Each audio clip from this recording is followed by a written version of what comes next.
이제 NBA 파이널스가 다가왔습니다. 뭐 어느 팀이 이길 거라는 예상 같은 건 누구나 할 수 있겠고 누구나 틀릴 수 있겠고 하도 많이 틀려봐서 그거에 대해서 이야기는 하진 않겠습니다. 두 팀 모두 당연히 파이널스 뭐 가끔은 그런 경우가 있었잖아요. 파이널스 왔는데 이 팀은 좀 파이널스 좀 운 좋게 왔다거나 아니면 이 팀이 오니까 좀 보기가 싫어진다 이런 게 있었는데 이번엔 정말로 보고 싶은 NBA 파이널스가 된 것 같아서 너무 행복합니다.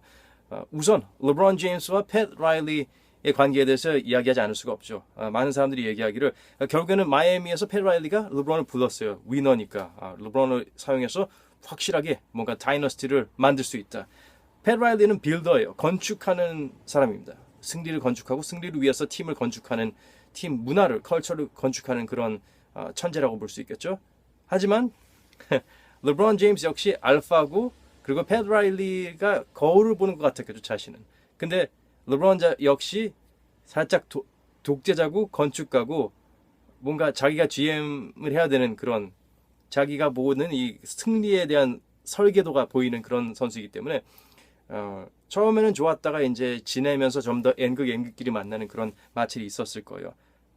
두 사람 또 하나 공통점인데 유목민이에요.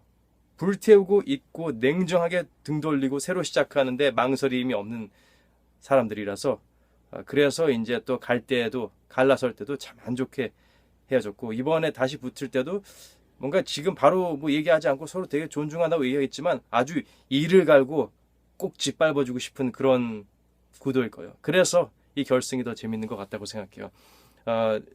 에릭 스포스트라가 지금 마이애미 히트 감독인데 에릭 스포스트라의 주가가 상당히 올라갔다고 봐요. 왜냐하면 르브론은 항상 이제 스포트라이트를 받고 뭐랄까요 이제 항상 있었지만 스포스트라는 늘 좋은 코치였는데 그걸 검증할 수가 없었다는 거죠. 왜냐하면 이제 그림자에 가려져 있으니까 르브론 제임스랑 드웨인 웨이드랑 버시가 있는 그 슈퍼스타 팀에 갑자기 뜬금없이 나타난 뭐 유명한 선수 출신도 아니고 그러니까 좀 의아했었죠. 뭐 그냥 숟가락 꽂고 뭐 바지 사장이다라고 생각했었겠지만 그게 아니라는 걸 점점 시간이 지날수록 보여주고 있죠. 그리고 그 스포스트라랑 르브론 구도도 있어요. 왜냐하면 르브론 제임스가 스포스트라가 시킨 대로 다 했을까요? 절대 아닙니다. 얼마나 또 스포스트라를 무시했겠어요. 그 당시에. 그리고 아마 르브론이 스포스트라 말을 좀 더 들었다면은 좀 더 좋은 결과가 있지 않을까라는 생각도 해보고요. 근데 르브론뿐만이 아니라 드웨인 웨이드랑 르브론 제임스가 약간 스포스트라를 왕따시키는 그런 느낌이 들었어요. 뭐 확실하고 검증된 건 없지만 그래도 이제 아니땐 굴뚝에 소문나지 연기나진 않겠죠. 스포스트라를 자르라고 여러 번 압박을 넣었어요. 르브론 제임스가 팻 라일리한테. 그래서 그것도 좀 팻 라일리가 되게 싫었겠죠. 왜냐면 왜 GM 놀이하면서 어디를 넘보냐는 듯이 이런 기분이 나빠했겠죠. 그러고 그 기분 나빠하고 자기의 그 천재적인 인풋을 거절하는 팻 라일리가 정말 싫었겠죠. 르브론 제임스가. 스포스트라는 근데 확실하게 닥 리버스 같이 슈퍼스타 팀에서 우연히 그냥 그 슈퍼스타를 등타고 가는 그런 감독이 아니라는 걸 보여준 게 르브론이 떠나면은 팀이 초토화돼요. 그 팀이 다시 일어서는데 한 아주 오랜 시간이 걸려요. 다시 일어서지 못하는 경우도 있는 것 같고요. 르브론이 돌아올 때까지 클리블랜드 같은 경우에는 그 메마르고 초토화 된 땅을 히트는 다르게 꾸준하게 팀 컬처를 잘 키우고 스포츠라가 경력을 잘 살렸어요. 스포츠라가 어떤 사람이냐면은 우선 보통 감독들이랑 다른 게 마이애미 히트 팀에서 감독이 되기 전에 십몇 년 동안 계속 그 팀에 있었어요. 근데 보이지 않는 곳에 있었어요. 지하 비디오 자료실에서 일을 했었는데 그때부터 팻 라일리는 이 젊은 청년을 눈여겨봤고 정말 기계처럼 그 모든 뭐 기록되어 있는 그런 모든 상황 그리고 전략 분석 그리고 새로운 뭐 대응 뭐 전술 그런 거를 항상 뭔가 꿰차고 있고 뭔가 새로운 거를 창출할 수 있는 그런 농구에 대한 미친 열정이 있는 진정한 마이애미 히트 컬처의 아까 심장이 있는 그런 인원이었다는 거죠. 그래서 이제 어떤 조합의 선수들이 와도 충분히 그 상황을 소화하고 조율하고 그리고 재료와 상관없이 훌륭한 구름의 요리를 만드는 요술사, 마술사라고 요리 마술사라고 볼 수 있겠죠. 근데 재료도 더 대충만족이 아니에요. 마이애미 히트를 보면은 팻 라일리가 어떤 사람이냐면은 눈이 스카우터예요. 이분은 포텐셜을 정말 잘 알아봐서 정말 잘 데리고 오는 것 같아요. 그것도 보면은 딴 팀에도 좀 이렇게 쟨 좀 이런 선수들을 페라이드가 되게 싸게 잘 가지고 와서 정말 괴물로 잘 키워요. 예.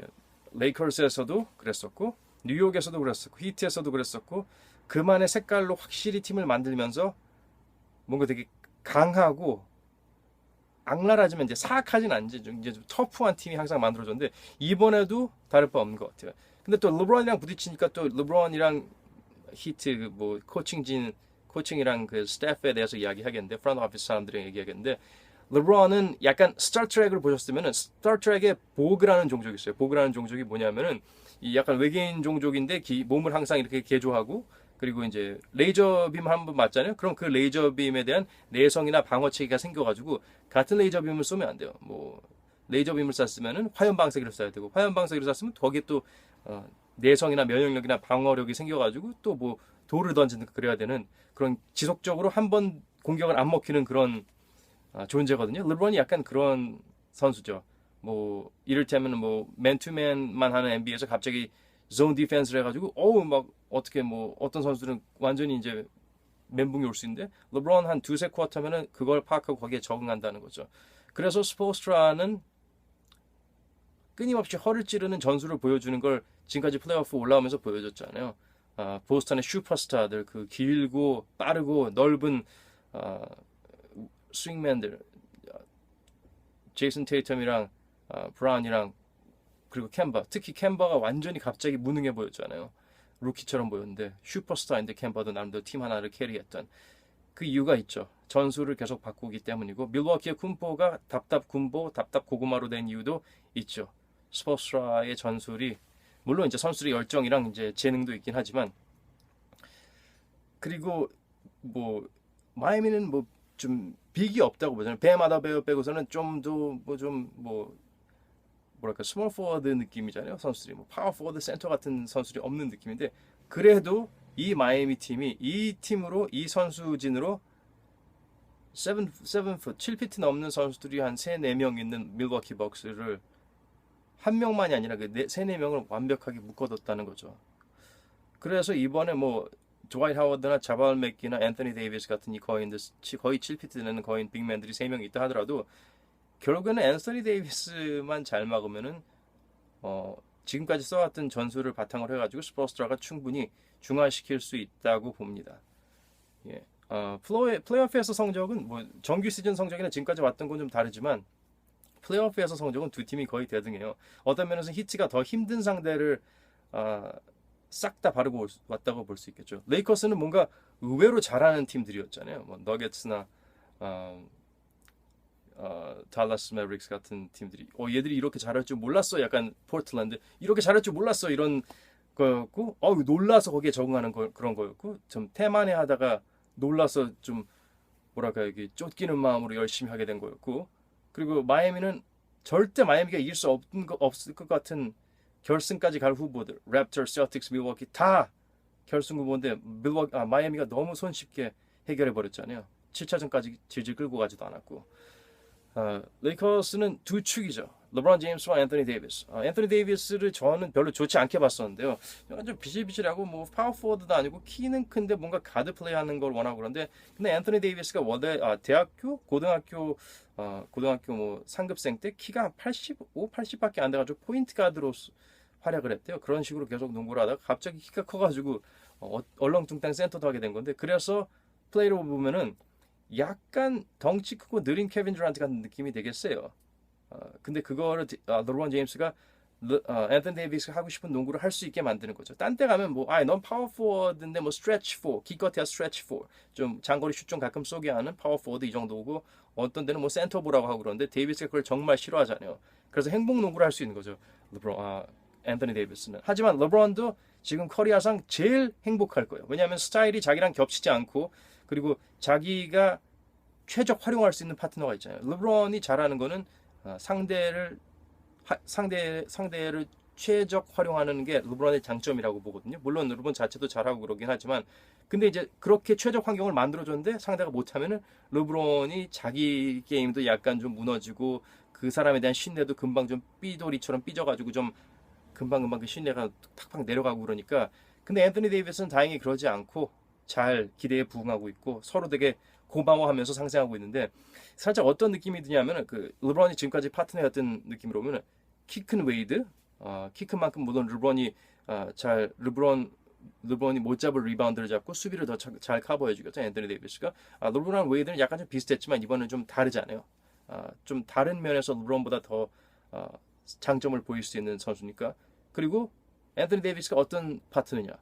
볼 호그가 아니고 고마워하는 르브론 제임스의 배려를 고마워하고 그 소중함을 아는 그런 어빙이라고 볼 수 있죠. 카이리 어빙은 그걸 몰랐잖아요. 자기가 되게 대단한 줄 알고 르브론이 뭔가 좀 자기를 이제 그랬죠 이렇게 챙겨주는 거 되게 싫어했고 자기는 뭐 I'm my own man 막 이런 식이었으니까 그러면서 좀 그 선수의 좀 이상한 성격이나 마인드가 좀 노출됐었고 나중에는 그런 면에서 물론 르브론도 그런 걸 겪어봤기에 뭐 웨이드의 그 한계, 육체적인 한계 때문에 안타깝게도 이제 르브론이 같이 하고 싶은 만큼 많이 오래 할 수 없었고 어빙은 좀 볼호그였고 좀 그렇게 안 맞는 것들이 있었으니까 그런 선수들을 맞춰주면서 실망을 하고 약간 섭섭한 점이 있었기 때문에 앤서니 데이비스가 너무나 고맙겠죠 르브론 제임스는.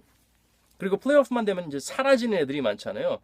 닌자 올스타들이 많잖아요. 뭐 하든이나 뭐 커리 팬들이 얘기하면 싫어하겠지만 물론 커리도 파이널스에서 좀 기대치만큼 보여주지 않았고 뭐 그런 선수들이 많죠. 근데 론도 같은 경우에는 플레이오프만 되면 효율적으로 경기를 지배하는 딴 사람이 돼버려요. 이번에는 장거리 포까지 장착해가지고 커리어 하이 3.6를 보여주고 있고 플레이메이킹은 당연히 잘하죠. 다른 아이지어 토머스라고 전설적인 디트로이트 피스턴즈의 챔피언 2번 먹은 포인트 가드 그랬죠. 자기가 보기에 코트의 피카소는 론도다 이런 식으로 칭찬했었고요. 그리고 르브론한테 공을 뺏는다, 뭐 시간을 뺏는다고 보는 사람들도 많아요. 르브론 자체가 약간 포인트 가드처럼 이렇게 공을 항상 가지고 있어야 되는데 아니 포인트 가드 하나 더 들어오면은 뭐 어쩌라는 거야 이런 식으로 말을 하는데 근데 르브론은 항상 포인트 가드 한 명이 같이 뛰기를 원했어요. 르브론은 최대한 믿고 맡기고 자기가 쉬게 할 수 있는 동료를 원했어요. 자신의 도플갱어 같은 걸 원했던 거죠. 그런데 플레이메이커라고 데려온 애들이 지금까지는 좀 플레이메이커가 아니었죠. 뭐 볼호그, 어빙, 고장난 입스 걸린 데런 윌리엄스, 부상 지속 데릭 로즈 그리고 여기 오고 싶은데 어쩔 수 없이 끌려와서 그냥 대충 놀고 있는 아이지어 토마스 뭐 등등 다양하죠. 어차피 이 플레이메이커보다는 약간 듀얼 가드 성격이 강한 선수였고 이제 퓨어 포인트 가드가 론도니까 너무 잘 맞는 거죠. 그리고 주전이 아니더라도 레이커즈에는 결승 맛을 본 선수들이 가득해요. 드와이트 하워드, 자발 맥기, 데니 그린, 론도 그리고 되게 신기하게도 이 선수들 다 결승 혹은 준결승 뭐 그 결승 가까이 가는 과정에서 르브론과 혈투를 벌인 팀의 선수들이에요. 그래서 그런 식으로 르브론을 겪어봐서 상당히 싫어했겠지만 지금은 상당히 리스펙트하고 확실한 리더로 보고 그래서 내부 분열 같은 게 레이커스는 좀 없는 것 같아요. 클리퍼스랑은 되게 대조되는 분위기죠. 카와이 레너드는 워낙에 좀 보컬한 리더가 아니잖아요. 그리고 만만한 폴 조지에 대해서 이 카와이가 좀 쉴드를 쳐줘야 되는데 그러지 못하니까 카와이에 대해서 다른 팀이 더 만만하게 보고 냉정해지고 폴 조지가 점점 성적이 저조할 때마다 벤치 선수들이 무섭게 야 쟤보단 내가 낫다고 생각하고 그게 머리에 박히고 완전히 이제 폴 조지를 무시하죠. 나중에 그 게임이 끝나고 엑sit 인터뷰할 때 봐도 그리고 이런 불신들이 폴 조지도 되게 좀 은근히 좀 센시티브하거든요. 그러니까 폴 조지도 이렇게 좀 믿어주고 그래야지 잘 될 텐데 우리도 농구를 하다 보면은 같은 팀이 뭐 아는 사람들 해가지고 내가 뭐 이상한 플레이를 하더라도 야 저거 들어간다라고 믿어줄 때는 들어가고 좀 낯선 사람 아주 뭐야 이게 뭐야 그만 좀 하라고 그래 속으로 이렇게 생각하는 사람들이 주변에 있으면 진짜 공이 안 들어가잖아요. 그런 거랑 되게 비슷한 것 같아요. 폴 조지의 저주하는 활약에 어느 정도 그 팀원들의 불신도 기여했을 거라고 봐요. 근데 그런 문제가 없다는 거죠 레이커스에서는. 르브론 제임스를 축으로 앤서니 데이비스가 좀 저조해도 다른 팀들이 쟤 갈매기 못 쓰겠네 이런 생각 안 해요. 그래 한 번 더 믿어보자. 르브론이 믿으니까 이런 식으로 가니까. 히트는 이제 전성기 골든 스테이트를 보는 느낌이라고 많은 사람들이 얘기했는데 저도 그 점은 어느 정도 동의해요. 왜냐하면은 볼이 진짜 계속 돌고 선수들이 끊임없이 움직이고 스플래시 브라더스는 아니지만 미치게 효율적인 슈터들이 있어요. 덩컨 로빈슨이랑 그리고 타일러 히로. 덩컨 로빈슨은 드래프트도 안 되고 뭐 농구를 이게 업으로 삼을 수 있을지 모르는 선수였는데 정말 필사적으로 슛 하나만 확실하게 하고 마이애미 히트에서 너는 닥치고 슛만 쏴 이런 식으로 연세대에서 분업 농구를 만들어 가지고 우리 문경 선수를 만든 것처럼 덩컨 로빈슨이 생긴 거죠. 덩컨 로빈슨은 충분히 키도 있고 그리고 그 외에도 다른 플레이를 할 수 있는 선수라는 거죠. 덩컨 로빈슨도 키가 되게 작았는데 나중에 가지고 30cm씩 커가지고는 그 몸에 또 적응해서 퀵 릴리스 슛을 캐치 슛을 하는데도 그 키를 잘 활용할 수 있는 거죠. 타일러 히로 같은 경우는 지금 뭐 정말 드래프트 스틸이라고 했죠. 타일러 히로를 그렇게 뭐 높은 순위로 뽑을 생각이 없었는데 마이애미 히트는 예전부터 알고 있었다는 거죠. 스포츠라나 팻 라일리 같은 뭐랄까요 미래를 볼 수 있는 위대한 분들은 켄터키 대학교에 항상 전화를 해서 알아보고 했다고 하네요. 그리고 타일러 히로는 슛뿐만이 아니라 운동 능력에 의존하지 않는 약간 스티브 내시나 크리스 폴의 볼 핸들링이나 그 페이스를 조절하고 헤지테이션 무브 같은 게 너무 좋아서 그리고 항상 빈지터리 같은 걸 하거나 오픈 팀메이트를 찾아요. 뭐 스코링에 집착하는 게 아니라 그 외에도 오프볼 움직임이 두 선수가 너무 장난 아니어가지고 아무리 상급 수비수라도 정말 허공을 이렇게 손짓하면서 블럭 같은 거는 못하게 돼요. 왜냐하면 너무 효율적으로 100번 드리블 아이소가 아니라 볼 무브먼트 따라 커팅 같은 걸 하고 바로 효율적인 득점이 가능하니까요. 그러면은 얼마나 팀이 사기도 증진되고 쓸데없이 에너지도 낭비하지 않고 좋잖아요. 골스의 볼 무브먼트의 핵은 드레이먼드 그린이었어요. 팀이 잘 됐대요. 물론 드레이먼드 그린이 안 좋은 모습도 보이긴 했지만 드레이먼드 그린이 정말 꽃이 필 때까지는 골스가 되지 않았었어요. 그냥 커리랑 톰슨이 슛을 잘 쏘는 팀이었는데 근데 이 팀에는 드레이먼드 그린 역할을 하는 선수들이 거의 뭐 주전 전부 다 그리고 벤치에도 있거든요. 테이텀의 회심의 덩크를 골대 앞에서 진짜 잡아 찍어내는 뱀 아다바요를 보면은 수비뿐만 아니라 대학 시절부터 이 친구도 켄터키 대학교의 그 칼리파리 감독은 포인트 센터라는 새로운 포지션을 이 선수가 창출해낼 거라고 얘기했는데 지금 그게 현실이 된 것 같아요.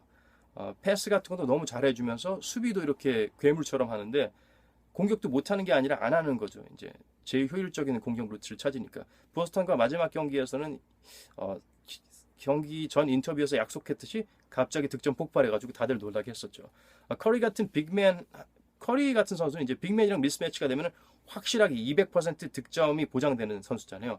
데리고 놀게 되죠. 근데 결국 아다바요가 몇 번 매치업 됐을 때 슛도 돌파도 못하고 결국 그냥 패스해버리게 만드는 정말 놓치지 않는 미친 수비력, 전천후 수비력을 보여주는 거죠. 1에서 5까지 다 막을 수 있는. 폴 피어스가 오랜 시간 동안 암흑기를 버티면서 챔피언을 나중에 먹게 된 것처럼 고란 드라기치도 약간 비슷한 기분일 거예요.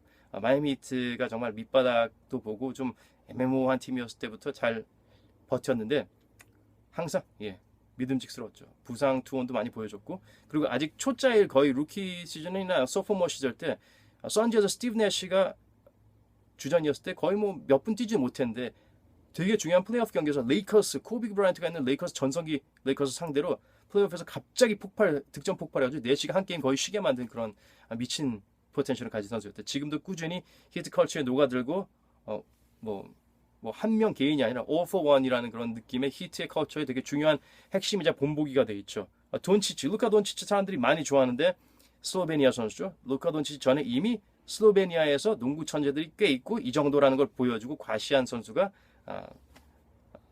고란 드라기치죠.